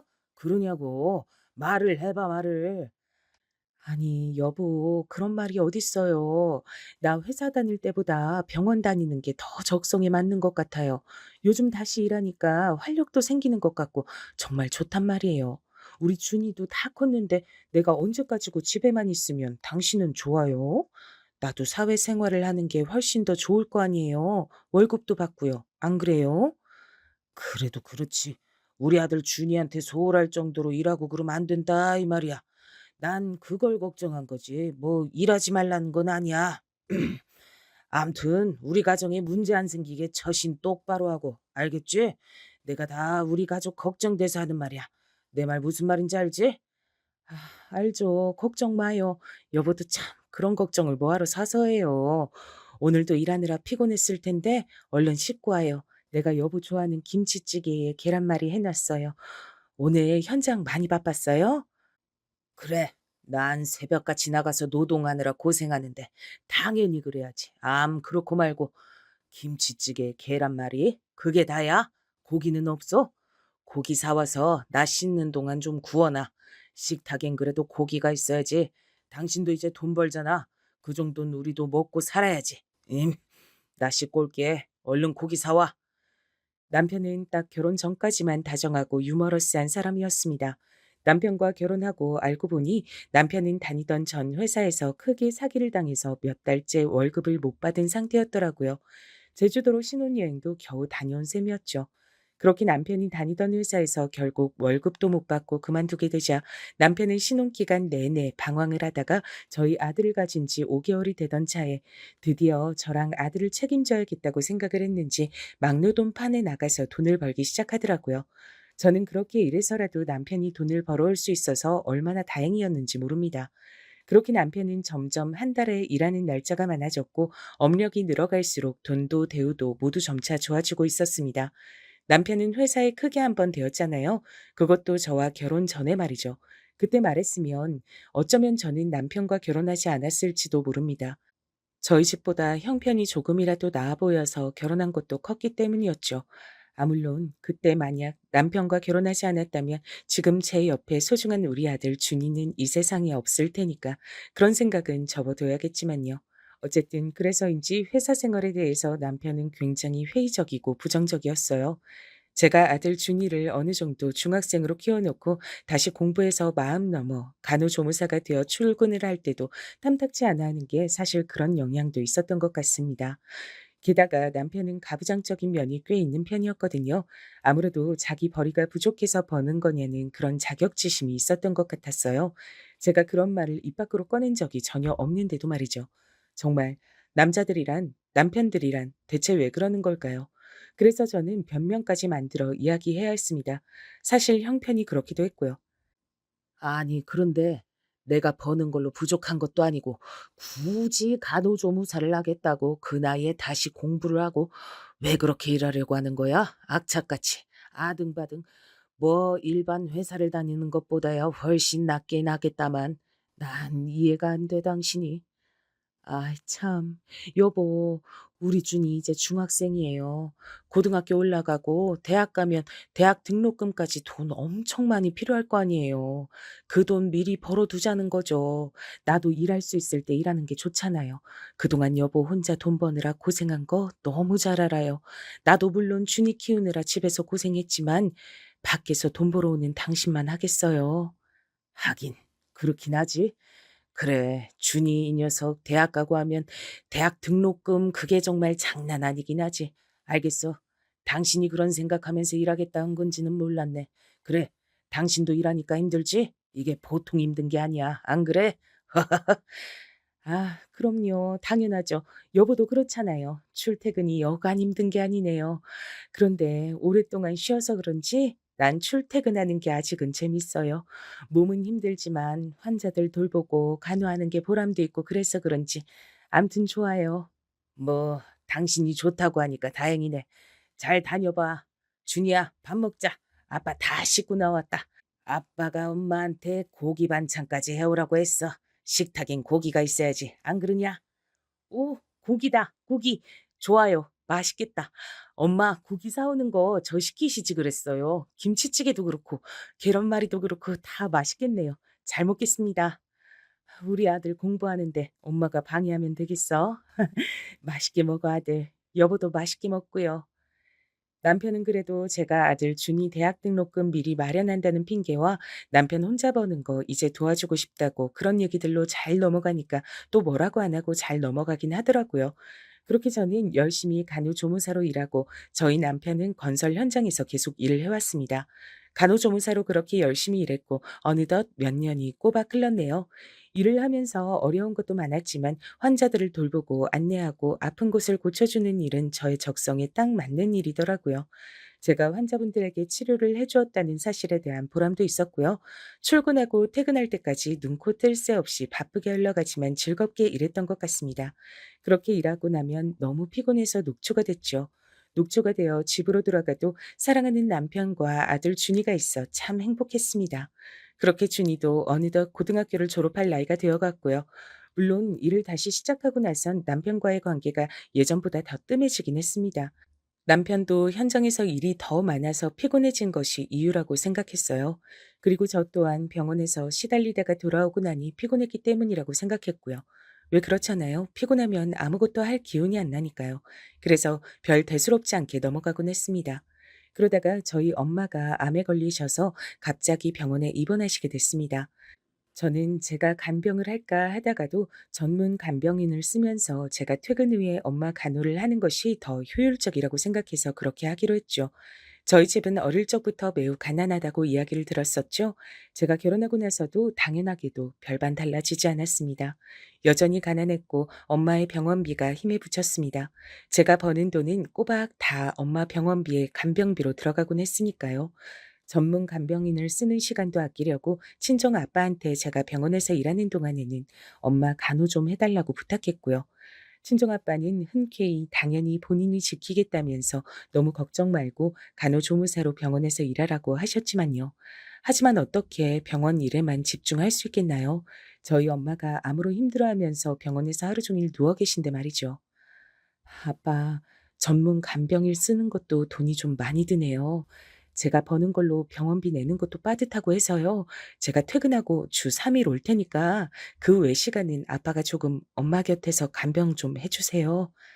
아, 그럼 당연하지. 네 엄마 옆은 당연히 내가 지킨다. 그렇고 말고 넌 아무 걱정하지 말고 어렵게 붙은 간호조무사잖아. 병원에서 간호조무사로 열심히 네 일하는 거에만 집중해라. 못난 애비라 미안하다. 아유, 너희 엄마도 너한테 이런 짐짝이 되긴 싫었을 건데 늙으면 아프지 말고 일찍 죽어야 되는데 너한테 볼 면목이 없다. 미안하다. 아빠도 참 그런 말씀 좀 하지 마세요. 엄마가 들으면 얼마나 서운하시겠어요. 저는 괜찮으니까 아빠도 너무 무리하지 마세요. 저도 그 정도는 해야 제 마음이 편해서 그래요. 아시겠죠? 끼니 거르시지 마시고요. 네? 약속해요. 아, 알겠다. 나도 배고픈 건 못 참는 거 잘 알자니. 그래서 네 엄마가 그렇게 내 끼니를 챙기느라 늘 그렇게 고생을 했지. 가난한 형편에도 내가 밥 먹는 건 늘 1등으로 챙기던 게 바로 네 엄마였는데 그랬던 사람이 이렇게 누워 있으니 내 마음이 요즘 사는 게 사는 것 같지가 않어. 아, 아빠는 이럴수록 더 힘을 내야지. 그런 힘 빠지는 소리 하면 어떡해요. 엄마가 정말 속상해하겠어. 엄마한테 다 일러줄 거예요. 자꾸 그런 소리 하시면. 전 이제 가봐야 해서요. 엄마 잘 부탁해요, 아빠. 그렇게 저희 엄만 아빠와 저의 노력에도 불구하고 1년도 채 지나지 않아 앓던 암으로 인해 돌아가시게 됐습니다. 그렇게 혼자가 된 저희 아빠는 제 마음에 늘 걸리는 돌덩이 같았습니다. 언제 어디서 무엇을 하던 제 마음에 콕 하고 박혀서 탁 막혀버리는 그런 돌덩이 있잖아요. 항상 생각나고 안타깝고 끼니 걸으실까 봐 걱정되고 그런 저의 마음을 아빠도 알아채셨는지 더 씩씩한 척을 많이 하시더라고요. 저는 그 모습에 오히려 더 마음이 아팠지만요. 저희 친정 엄마의 빈자리는 그만큼 컸기 때문에 없는 것에 익숙해지는 시간도 참 오래 걸렸던 것 같습니다. 아빠는 끼니를 잘 챙겨 드시지 않으셨고 저는 반찬을 싸서 가져다 드리는 것도 여러 번 했지만 크게 나아지질 않더라고요. 혼자 차려 먹고 하는 버릇이 안 들어서 그러신 거겠죠. 그리고 집밥도 계속 먹다 보면 외식을 하고 싶어지잖아요. 그날따라 유독 저희 아빠의 어깨가 축 처진 게 너무 왜소해 보이시는 거예요. 그래서 몸보심도 하실 겸 아빠가 제일 좋아하시는 삼겹살을 사드리고 싶었어요. 그래서 저희 집 근처에서 만나자고 했고요. 아빠 오셨어요? 오늘은 삼겹살 어때요? 평소에도 좀 삼겹살 먹고 싶을 때 사드시라고 용돈도 준비했어요. 많지는 않아요. 10만 원밖에 안 돼요. 아빠 집에서 밥 먹기 싫을 때 삼겹살에 소주라도 드시고 들어가시라고요. 아이고, 뭘 이런 걸 준비했어. 너희 엄마 가고 나도 혼자 밥 먹는 거 익숙해지고 있는데 삼겹살을 다 사 먹으라고 용돈까지 주다니. 그럼 주는 거니까 잘 받으마. 고맙다. 제가 가난한 친정 아빠한테 삼겹살 좀 사드시라고 10만 원 챙겨드렸는데 그 순간 어떻게 알고 왔는지 남편이 나타나서 저한테 막말을 퍼붓고 저의 뺨을 때리는 것 아니겠어요. 저는 정말 너무 놀라 어안이 벙벙해서 아무 말도 못하고 있었습니다. 그런데 20살이 된 우리 아들 준이가 나타나서 제가 뺨 맞는 걸 보곤 눈이 뒤집혀서 남편을 아주 나락을 보내버리게 됐죠. 아, 여기서 이러고 있을 줄 알았어. 이런 개념 없는 년, 나한테 아무 허락도 없이 감히 네 애비한테만 돈을 갖다 바쳐? 나한테 안 걸릴 줄 알았어? 어? 언제까지 날 속여먹을 생각이었어? 아빠, 지금 뭐 하시는 거예요? 아빠가 그런 말을 할 자격이나 있어요? 아빠가 무슨 자격으로 엄마 뺨을 때려요? 떳떳하지도 못한 사람이. 정말 증오스러워요. 아빠가 불륜 저지르는 거 내가 모를 것 같아요? 당장 따라 나오세요. 당장. 여보, 준이야. 이게 대체 무슨 상황이야? 당신이 불륜을 저지르고 있는 걸 준이 네가 어떻게 알아? 할아버지, 오랜만에 뵙는데 죄송해요. 소란 피워가지고. 식사 마저 엄마랑 맛있게 하고 오세요. 저는 아빠한테 가봐야 될 것 같아요. 할아버지, 나중에 저랑도 삼겹살 먹으러 같이 와요. 그럼 이만. 아들은 남편을 질질 끌고 나가면서 할아버지한텐 소란 피워서 죄송하다고 식사 마저 하시라고 예의 바르게 말을 하고 나갔습니다. 저는 갑작스럽게 펼쳐진 이 상황에 너무 당황했지만 놀라서 젓가락도 못 드시는 아빠를 두고 아들과 남편에게 갈 수가 없어서 아빠와 마저 삼겹살집에서 먹는 둥 마는 둥 하면서 시간을 보내고 집으로 돌아왔습니다. 이게 다 무슨 일이냐? 고서방이 네 뺨을 왜 때려? 너 그동안 맞고 산 거냐? 그런 거야? 나한테 용돈 주는 걸 고서방한테 말 안 했다고 이러는 거냐? 아니, 고서방만 일하는 것도 아니고 네가 번 돈으로 나 용돈 주는 것까지 허락 맡으라고 하든? 아주 고서방 안 되겠구만. 뺨은 괜찮냐? 아, 네, 아빠. 많이 놀라셨죠? 죄송해요. 이런 못난 모습 보여서요. 고서방이 요즘 많이 예민하긴 했어요. 현장에 일이 많아가지고. 저랑도 좀 소홀하게 지내왔거든요. 그래도 이렇게 쫓아와서 아빠한테 용돈 준 걸로 뭐라 한 건 이번이 처음이긴 해요. 저도 왜 그러는지 정말 모르겠네요. 저 고서방한테 맞고 산 거 아니에요. 아빠, 걱정 마세요. 아, 내 눈으로 이렇게 직접 봤는데 어떻게 걱정이 안 되겠냐. 당연히 걱정이 되지. 안 그러냐. 게다가 준이가 한 말은 또 뭐냐. 고서방 그놈이 바람이라도 피는 거야? 그게 사실은 남편이 상간녀랑 바람 피는 거 이미 알고 있었어요. 그런데 그걸 준이까지 알고 있는 줄은 꿈에도 몰랐고요. 게다가 제 뺨까지 쫓아와 때리면서 돈 가지고 그렇게 째째하게 굴 줄도 몰랐어요. 이참에 남편이랑은 이혼해야겠어요. 준이도 이제 다 컸고. 뭐? 그럼 알면서도 고소방 불륜을 그냥 눈 감아 줬던 거냐? 대체 왜 그랬어? 왜? 내가 고서방 이놈을 당장 잡아다가 그냥 아이고 아이고 불쌍한 내 딸. 그런데 뺨까지 와서 때려. 친정 아버지한테 삼겹살 사 먹으라고 용돈 줬다고? 고서방은 사람 새끼도 아니다. 이제 더 이상 참지 말고 이혼해버려라. 네. 그동안 우리 준이가 아직 성인이 되지도 않았고 저 혼자가 되는 게 무섭고 두려웠어요. 제가 아무리 간호조무사로 일을 오래 하고 있다고 해도 남편보다 못 버는 건 사실이었고요. 혼자서 준이 키울 수 있을까 이런 생각으로 버텼었죠. 시어머니께서도 제가 버티는데 큰 도움 주셨고요. 근데 이제는 아닌 것 같네요. 뭐? 사부인께서도 알고 계셨어?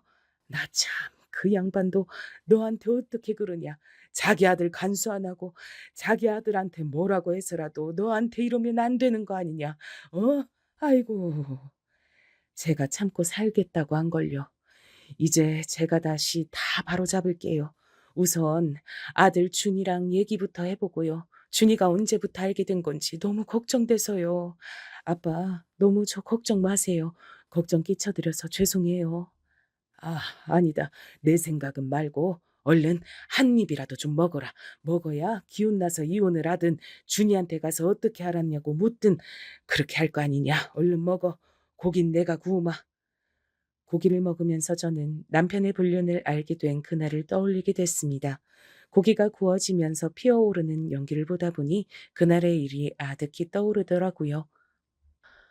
남편과의 사이가 단순히 피곤해서 그래서 멀어졌다고만 생각했던 제가 너무 안일했던 걸까요? 아니면 제가 너무 남편을 맹신했던 걸까요? 남편은 이런 저를 두고 바람을 폈더라고요. 동료 간호조무사쌤이 말해주지 않았다면 몰랐겠지만요.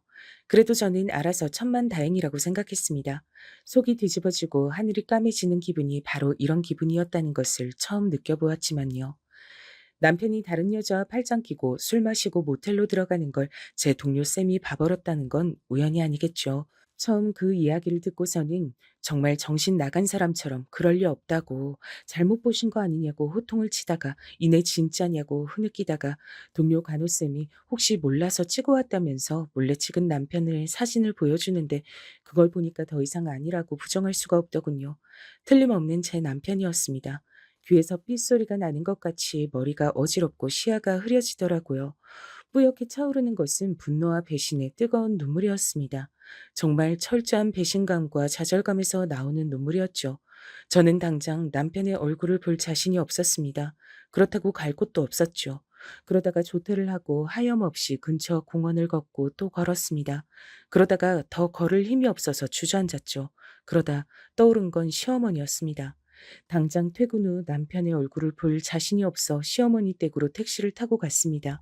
시어머니를 뵙자마자 다시 멈췄던 눈물이 흐르더라고요. 어, 어머님, 저 왔어요. 이렇게 갑자기 찾아뵙게 돼서 정말 죄송해요. 제가 어머님 말고 갈 데가 없어서 그랬어요. 어머님, 저 이제 어떡해요? 저희 남편이. 예, 아가, 알아듣기 쉽게 얘기부터 해봐라. 무슨 일 있는 거야? 왜 다짜고짜 울고 그러니? 사람 불안하게 무슨 일인지부터 말해보렴. 어머님, 현장에서 일이 많아서 피곤해 한다고만 생각했어요. 적어도 딴짓은 안 할 것 같던 그 사람이 글쎄 바람을 피고 있었어요. 저 몰래 다른 여자를 만나고 있더라고요. 저 이제 어떻게 살아요? 앞으로 그 사람 얼굴 어떻게 봐요?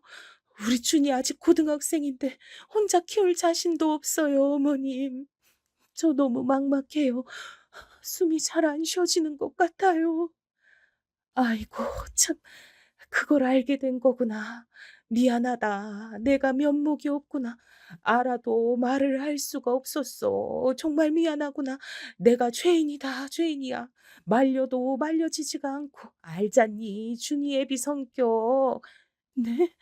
그게 무슨 소리세요? 어머님께선 이미 알고 계셨다니요. 그럼 남편이 상간녀랑 바람피고 있다는 걸 알고 계셨다는 소리신 거예요? 네, 말씀 좀 해보세요. 내가 너한테 할 말이 없구나. 정말 미안하다. 나도 내 자식이라 팔은 안으로 굽는다고 그저 들키지 않기만 바래왔구나. 그럼 안 되는 거였는데 정말 미안하구나. 내가 아무리 준이 애비한테 말을 해도 이미 홀려버린 걸 마음이 떠난 걸 붙잡을 순 없더구나. 진작 정리하라고 했는데 뜻대로 되질 않았어. 어머님, 그래도 말씀해 주셨어야죠. 저한테 어떻게 이러실 수가 있으세요? 얼마나 된 거예요, 그러면? 알게 되셨으면 저한테 말씀을 해 주셨어야죠. 저 이제 앞으로 어떻게 살라고요? 내가 알기론 1년도 넘은 것 같더구나. 너한테 말 못해서 정말 미안하다. 준이랑 너한테 정말 볼 면목이 없구나. 저는 1년도 넘었다는 말에 실성을 하고 시어머니께 간다는 말도 없이 뛰쳐나와 택시를 타고 집으로 돌아왔습니다. 그리고 집 앞 카페에서 눈물을 훔치며 일단 아들 준이가 모르게 해야겠다는 생각을 했죠. 갑자기 시어머니의 마음이 조금은 이해가 될 것 같다가도 그래도 저에게 그동안 알고도 속였다는 생각에 너무 화가 나더라고요. 그렇지만 겨우 다시 이성을 찾고 아들 준이한테 하루만 친할머니 댁에 가 있으라 얘기를 했죠. 급하게 집에 일이 생겼으니까 친할머니 댁에 가 있으라고 말이죠. 그렇게 대충 둘러대고 저는 남편이 오기만을 이를 갈고 기다렸습니다. 여느 때와 다름없이 퇴근하고 온 남편이 바뀐 분위기를 눈치챘는지 할 얘기 있으면 하라고 오히려 뻔뻔하게 말하더군요. 당신 뭘 그렇게 노려보고 서 있어? 나한테 뭐 할 말 있는 거 아니야? 왜 그렇게 뜸을 들여? 얼른 하고 싶은 말해. 난 말할 준비 다 돼 있어. 정말 뻔뻔하네. 당신이 사람이야? 내가 알던 내 남편이 맞아? 내가 우리 준이 키우면서 20년을 함께 살아온 내 남편이 정말 맞냐고. 어떻게 날 두고 이렇게 다른 여자랑 그것도 동네에서 이럴 수가 있는 거야? 나 증거도 있어. 사진으로 봤다고. 나한테 네가 어떻게 그래? 어? 하, 미안하다. 입이 10개라도 할 말이 없어. 그래도 나 우리 준이한테 진심이고 우리 준이 키우는데 부족함 없이 키우려고 노력하고 살았어. 그건 당신도 알 거야.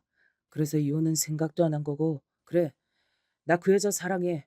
우리가 그동안 너무 준이 키우는 데만 집중하면서 정작 우리 둘 사이가 멀어지고 있었던 건 너무 늦게 깨달은 것 같아.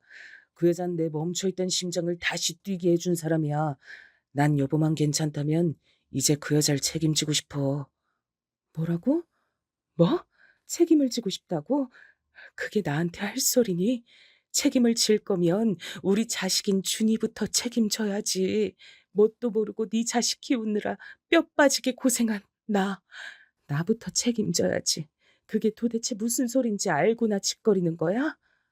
왜 이렇게 변했니? 왜 이렇게? 어떻게 말하든 소용없어. 내 마음은 이미 진작에 당신한테서 떠버렸어. 그동안 연기하면서 아무 일 없는 척 사는 게 오히려 괴로웠다고. 이런 날 잡으려고 하지 마. 그렇다고 내가 준이 아빠 노릇 제대로 안 하고 있는 게 있어? 없잖아. 이혼은 꿈도 꾸지 마. 우리 준이 생각해서라도 이렇게 부탁할게. 그리고 나야말로 그 여자랑 살고 싶어서 미치겠다고.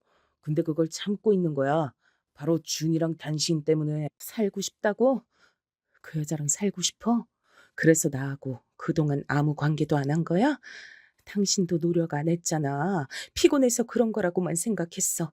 현장에서 일이 계속 많다는 그 말을 고지 곧대로 믿었어.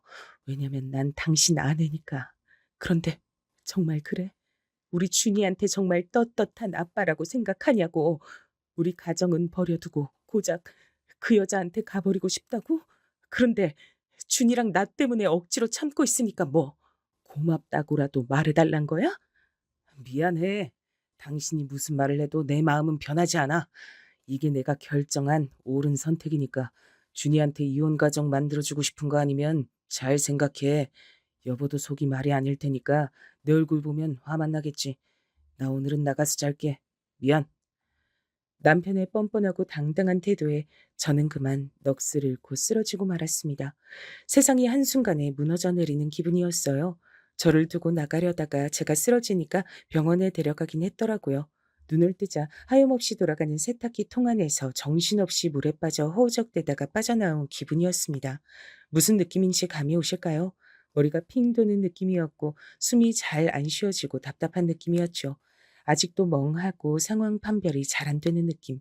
새벽에 링거를 맞다가 깨어났는데 옆에는 너무나도 미운 남편이 제 옆에 엎드려서 자고 있더라고요.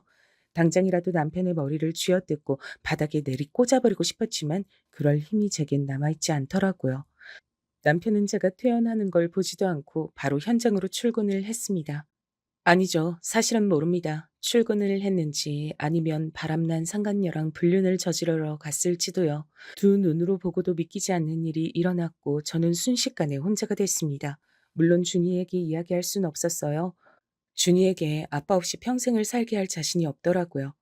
남편이 바람난 게 제가 그동안 간호조무사로 취직해서 병원에 적응하고 열심히 사느라 남편에게 무심해서 그런 게 아닐까 생각하면서 저 스스로를 자책하게 되기도 했습니다. 심지어 1년도 더 만난 거라면 저희 엄마가 암투병으로 힘들어하셨을 때 제가 병원에 자주 가면서 괴로워할 때였거든요. 정말 그 생각까지 미치자 여러 가지 감정과 혼란스러움이 저를 괴롭혀오더라고요. 남편의 불륜 사실을 알게 된 것은 너무나 큰 충격이었고 신뢰와 안정감이 완전히 흔들린 상황이었죠. 혼자서 이 감정들을 견딜 수 없을 만큼 상처받았고 분노, 슬픔, 배신감, 혼란 등 다양한 감정이 여러 겹으로 얽혀서 저의 가슴을 답답하게 했습니다. 당장이라도 미쳐버릴 것만 같았죠. 이런 감정들은 남편의 불륜을 알게 된 이 상황에선 굉장히 자연스러운 것이겠죠. 제 내면에서 나오는 진심은 저 자신을 비난하거나 자책하지 말아야겠다는 생각이었습니다. 남편의 불륜은 그의 책임이며 저는 이 상황에서 피해자일 뿐이니까요. 이렇게 파도처럼 흘러오는 수많은 감정과 혼란 속에서 열심히 같이 잘 살아보자고 최선을 다해서 공부하고 취직하고 일하고 있던 저를 저희 엄마를 살려보겠다고 아등바등하고 있던 저를 그렇게 한순간에 배신해버린 남편에게 너무도 화가 나고 기가 차고 어이가 없어서 다시 이를 바득바득 갈기를 계속 반복했습니다. 이렇게 마음도 몸도 떠난 사람을 제가 붙잡고 사는 게 맞나 싶으면서도 아들 준이를 생각하면서 정신을 더 차려야만 했죠. 그렇게 비참하게 산지 얼마나 됐을까요? 삼겹살집에서 아빠에게 용돈을 드리다가 어떻게 알았는지 남편이 찾아와 제 뺨까지 때린 사건이 일어나게 된 것이었죠. 아빠, 난 아빠가 1년 전부터 바람 피운 걸 이미 알고 있었어요. 그것도 동네에서. 정말 아빤 사람도 아니에요. 엄마한테 미안하지도 않죠? 미안하면 사람으로서 그럴 수가 없지. 없어. 내가 바람핀 건 준이 네가 대체 어떻게 한 거야? 언제부터 한 건데? 그리고 넌 여기 어떻게 알고 나타난 거고? 전 아빠 미행하고 있었어요. 솔직하게 말해줄게요. 아빠를 엄마랑 이혼하게 만들 거예요.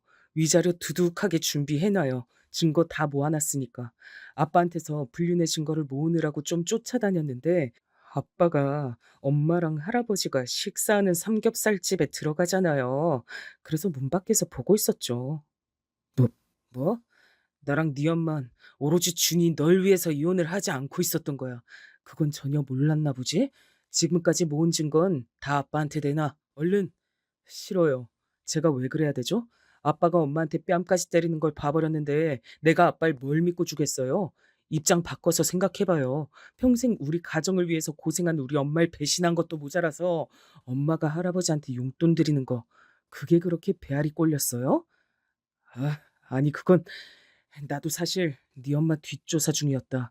혹시나 나한테 실망한 네 엄마가 홧김에라도 맞바람을 피우진 않을까 하고. 근데 너희 할아버지를 만나려고 여기 삼겹살집에서 기다리고 있는진 몰랐지. 근데 대뜸 용돈이라고 건네니까 욱해서 그만. 정말 끝까지 자기만 생각하네요. 아빤 아빠라고 불러질 자격도 없는 사람이에요. 당신 아들이라는 게 정말 부끄럽고 수치스러워요. 어떻게 우리 엄마를 의심해요? 불륜 사실을 알고도 우리 가정을 지키려고 당신 불륜까지 안고 가는 사람한테 어떻게 이러냐고. 이게 어디서 아빠한테 대들긴. 아무리 화가 나도 이러면 안 되는 거 몰라? 고준이, 너 아주 혼나고 싶어? 각오하세요. 아빠가 그동안 저지른 불륜, 엄마 배신한 것들 다 갚아줄 테니까 내가 반드시 당신 나락가게 만들 거야. 알아? 우리 집에 들어올 생각도 하지 마. 비밀번호 바꿔버릴 테니까. 뭐, 뭐라고? 야, 고준이, 아들, 이러면 안 되지. 아빠한테 어디서 그런 말버릇이야? 그러다 정말 혼난다. 어? 이제 대꾸도 안 해? 아들 준이는 이렇게 헛소리를 해대는 남편에게 대꾸도 안 하고 집으로 왔다고 하더라고요. 저는 저희 친정아빠를 택시 태워 보내드리고 집에서 아들 준이를 기다리고 있었거든요. 준이가 와서는 남편이랑 나눈 이야기를 들려줬습니다. 이야기를 듣곤 정말 깜짝 놀랐어요. 준이가 남편의 불륜 사실을 알고 있다는 것도 그 사실 그대로 놀랐지만 저와 남편을 이혼하게 해주기 위해 저를 위해서 남편의 불륜 증거를 따로 모으고 있었던 것이 가장 크게 절 놀라게 했죠. 아니, 어떻게 그럴 수가 있어? 준이 너는 언제부터 아빠가 불륜을 저지른 걸 알고 있었던 거야? 어? 엄마가 너한테 정말 면목이 없다. 준이, 네가 제일 고생이 많았네. 엄만 그런 것도 모르고. 엄마, 엄만 이제부터 아무 걱정도 하지 마. 내가 언제 어떻게 알았는지가 중요해? 엄만 나 때문에 참고 살 필요가 없다는 게 중요하지. 절대 참지 마. 난 엄마가 그 인간이랑 계속 한 가족으로 사는 거 절대 못 참으니까. 알겠죠? 제가 증거 다 모아놨어요. 오늘도 증거 더 수집할 거 있나 하고 그 인간 미행하다가 삼겹살집에서 마주친 거예요. 그랬구나. 난 그런 것도 모르고. 그럼 아빠는 왜 삼겹살집에 왔다 그러니? 내 뺨까지 때릴 사람은 아닌데 갑자기 그러는 게 정말 이해가 안 됐거든. 아휴, 이런 말 하는 엄마도 참 바보 같지. 미안해, 우리 아들. 아빠를 너무 좋은 사람으로만 보고 있어서 그래요, 엄마가. 바보같이. 아빠라고 이제 부르지도 않을래요. 그 인간은 엄마가 자기한테 빡쳐서 혹시나 맞바람을 피우지 않을까 해서 감시하고 있었다 하던데요. 정말 너무 뻔뻔하고 어이가 없어서 그러다 엄마가 삼겹살집에서 누군가 기다리고 있는 걸 발견했고 그러고 있었는데 그게 할아버지여서 그냥 가려다가 엄마가 용돈 드리는 거 보고 눈이 뒤집혀서 들어왔대요. 그러면 내가 자기처럼 불륜이라도 저지를까 봐 쫓아다녔단 거네? 아주 그냥 진짜 이렇게 밑바닥이 드러나는구나. 아, 그렇게 흥분한 상태였으니까 내가 드린 용돈을 보고 눈이 확 뒤집혀서 내 뺨을 진짜 기가 막히고 코가 막혀서 아무 말도 안 나온다. 엄마, 그 인간이랑 이혼하고 새 인생 살아. 이제 나도 다 컸고 성인이잖아. 20살이라고요. 그리고 그 인간은 내가 나락으로 보내버릴 거야. 그러니까 걱정 마요. 그래, 고마워 아들. 준이 네가 그렇게 말해주니까 정말 이제 이혼해도 될 것 같다. 증거도 엄마 모르게 이렇게 다 모아주고 정말 고마워. 우리 아들이 언제 이렇게 다 컸을까? 난 우리 아들 한없이 어리게만 봐온 것 같아서 미안하네. 뭐 맨날 미안하대. 이제 미안하단 말 말고 고맙단 말만 해요, 엄마. 이혼 서류 작성해서 줘요. 제가 그 인간한테 나락 보내면서 같이 전달할 테니까. 아니, 근데 넌 네 아빠를 어떻게 나락으로 보내겠다고 자꾸 그러는 거야? 엄마야, 네 아빠랑 이혼하면 그걸로 끝이야. 물론 배신감에 정말 많이 괴롭고 힘들었지만 우리 준이 보면서 버틸 수 있었어. 그리고 뭘 더 해야겠다는 욕심도 없고. 아니요, 제가 안 되겠어요. 못 참겠어요. 우리 엄마 이렇게 울게 만든 그 인간, 할아버지한테 용돈 좀 드린다고 엄마 뺨까지 때린 그 인간 절대 용서 못 한다고요. 그럼 어떻게 나락을 보낼 건데? 계획이 뭐야? 엄마가 도울 수 있는 건 다 도울게. 우리 아들이 준비해준 증거로 이혼은 충분히 유리하게 위자료 받을 수 있을 것 같고, 엄마가 아들이 복수해주겠다는데 뭔들 못 도와주겠어. 말만 해. 이 모든 걸 상간녀 회사랑 아빠 현장에 모두 뿌릴 거예요. 거래처 사람들까지 전부 다요. 상간녀도 유부녀인 거 엄마 몰랐죠? 유부녀가 지켜야 할 게 많은 사람이더라고요. 아빠가 자기 앞길에 방해되고 자기 가정에 방해되면 결국 아빠 버릴 거고요. 그럼 정말 진정으로 날아가는 길이겠죠. 뭐? 넌 언제 그런 것까지 파악한 거야? 우리 아들 탐정시켜도 되겠네. 왜 이렇게 철저하고 똑똑해? 누구 아들인가 몰라, 정말. 내가 우리 아들 하나는 정말 잘 키웠네. 잘 키웠어. 고마워, 준이야. 이 정도는 사전에 철저하게 준비하고 조사해야 그래야 제대로 복수를 할 수 있죠. 엄만 저만 믿으세요. 걱정 마시고요. 정말 철저하게 준비했어요. 심지어 아빠가 엄마 뺨 때린 거 그것까지 다 퍼뜨릴 거예요. 할아버지한테 용돈 드리는 걸로 뺨까지 때린 건 정말 선 넘었죠. 가만두지 않을 거예요. 그렇게 자기 소중한 사람들한테 버림받고 손가락질 받는 게 바로 최악의 나락으로 가는 길이잖아요. 그래, 우리 준이 말이 다 맞다. 게다가 엄마가 할아버지한테 드린 용돈은 할머니 돌아가시고 계속 끼니 거르시는 것 같아서 좋아하시는 삼겹살이라도 사서 드시라고 10만 원 드린 거였어. 그 10만 원 드렸다고 내 뺨을 때린 거지. 너희 아빠 그러고 보니 정말 쓰레기 아니니? 쓰레기다, 쓰레기야. 제 아빠라고 하지도 마세요. 정말 치욕스럽고 수치스러우니까요. 그 인간 죗값 제대로 치르게 해야죠. 그 얘기도 꼭 넣을게요. 이 동네에서 얼굴 못 들고 다니게. 일도 못하게 만들어 버려야죠. 그렇게 남편에게 어떻게 복수할지를 아들 준이에게 듣고 나니까 벌써부터 아주 통쾌하고 고소하더라고요. 정말 쌤통이지 않나요? 아들의 말대로 정말 최악의 나락으로 가게 해주는 게 진정한 복수가 아닐까요? 저는 왜 그 생각을 못했는지, 그동안 아들 준이를 그저 남들처럼 평범하게 살게 해주고 싶다는 생각에 남편의 불륜 사실을 알고도 가만히 당하고만 있었는지, 한심하고 바보같이 느껴지기도 하지만요. 그래도 잘 키운 아들, 우리 준이가 저를 대신해서 남편에게 최악의 복수를 해주었으니까요. 전 너무나 행복합니다. 엄마, 그리고 일이 평생 엄마랑 연애해주지 않잖아요. 엄만 지금도 충분히 일 중독인 거 알죠? 나 사실 다 알아요. 엄마 충분히 병원에서 능력 보여줬고 잘 나가잖아요. 이제 조금 내려놓고 그 인간 따윈 다 잊고 정말 좋은 사람 만났으면 좋겠어요. 내 걱정하지 말고요. 알겠죠? 난 정말 우리 엄마가 그럼 좋겠어요. 우리 아들 준이는 누굴 닮아서 이렇게 배려심이 깊을까? 엄마는 정말 준이만 있으면 된다니까. 이미 충분히 행복해. 정말이야. 나 물론 그런다고 우리 준이한테 집착하겠다는 건 절대 아니야. 정말이라니까. 그냥 우리 준이야말로 여자친구 잘 만나고 대학 친구들이랑 잘 지내면 엄마는 그걸로 된 거라는, 엄마 말 무슨 말인지 알지? 엄마 마음이 다 그렇다니깐. 아, 그건 알아도 안 돼요. 이제 전 정말 우리 엄마가 남자친구도 만났으면 좋겠어요. 요즘 돌싱글즈랑 나는 솔로 돌싱 편 보면 정말 이혼은 흠이 아니던데. 엄마도 아직 젊잖아. 게다가 우리 엄마는 완전 동안이고. 안 그래요?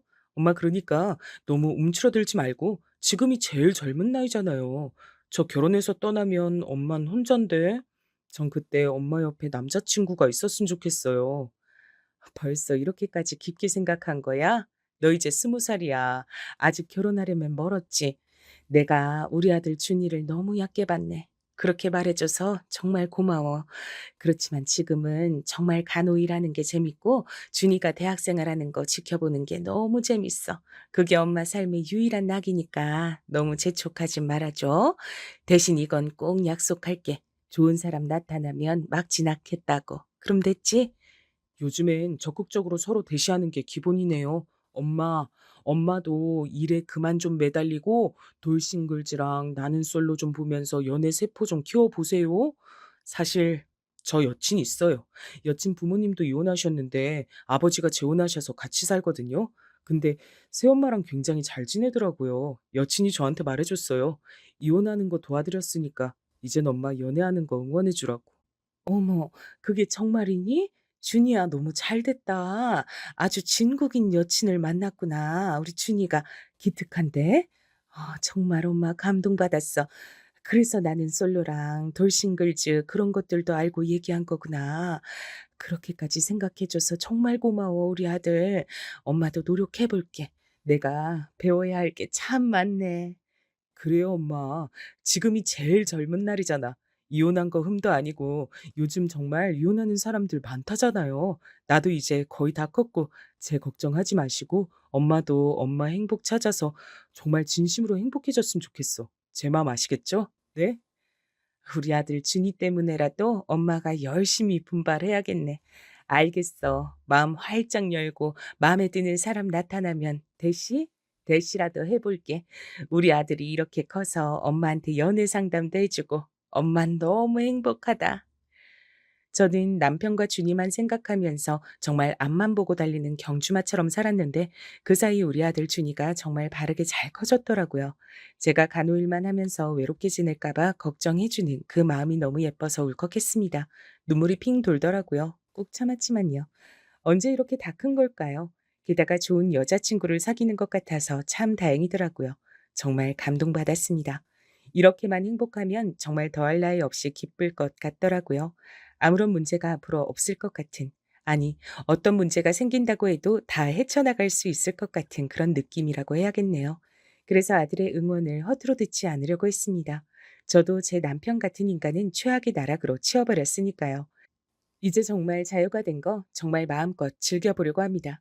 아들이 알아서 연애도 잘하고 있고 또 저를 생각해 준다는 사실에 저는 더 든든해졌거든요. 제 아들이 이렇게 증거를 모아서 이혼을 도와주고 제가 남편에게 저희 친정 아빠한테 용돈 주다가 들켜서 뺨 맞고 그걸 보고 아들이 남편에게 더 큰 복수를 하게 된 이런 사연이 정말 놀랄 만한 사연이잖아요. 여러분들에게 그래서 꼭 공유해드리고 싶었습니다. 참고 살지 마시라고요. 저의 사연 끝까지 집중해서 잘 들어주셔서 너무 감사합니다. 행복하세요.